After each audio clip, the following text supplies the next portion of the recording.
रायगडमध्ये झालेल्या एका सरकारी कार्यक्रमात अनपेक्षित प्रसंग घडलाय। कार्यक्रमासाठी आमदार महेंद्र थोरवे यांना निमंत्रण देण्यात आले होते, मात्र प्रत्यक्ष हजेरी मात्र त्यांच्या पुतण्याने प्रसाद थोरवे यांनी लावली आणि हीच बाब सध्या रायगड जिल्ह्याच्या राजकीय वर्तुळात मोठ्या चर्चेचा विषय ठरत आहे। सरकारी कार्यक्रम असल्याने अधिकारी मान्यवर मोठ्या संख्येने उपस्थित होते। आमदार महेंद्र थोरवे यांची गैरहजेरी आणि त्याऐवजी प्रसाद थोरवे यांची स्टाईल मधील एंट्री पाहून अनेक जण थक्क झालेत।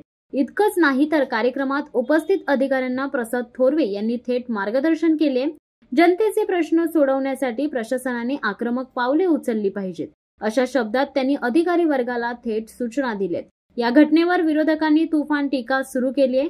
आमदार निवडून आले आहेत महेंद्र थोरवे, पण सरकारी कार्यक्रमात कामकाज मार्गदर्शन करतोय त्यांचा पुतण्या हा कोणता लोकशाहीचा नमुना, असा सवाल विरोधकांनी उपस्थित केलाय।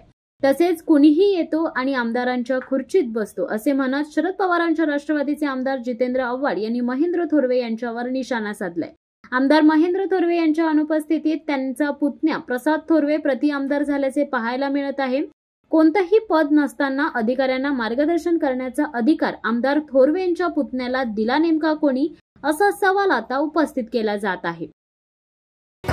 कोणी कोणाला कोणाची खुर्ची कोणावर कोणी बसतं काय मोठं। अनेक मंत्र्यांच्या जागी त्यांचे पीए जाऊन बसून मीटिंग घेतात, आता सिनियर IAS ऑफिसर म्हणतात।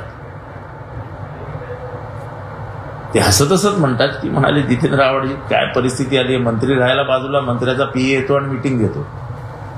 म्हणजे आता आम्ही ऐकायचो कोणाचं, मंत्र्याचं की मंत्र्याच्या पीएचं? नावासकट सांगू शकेन। शिवसत्ता टाइम्स न्यूज ब्युरो, कर्जत।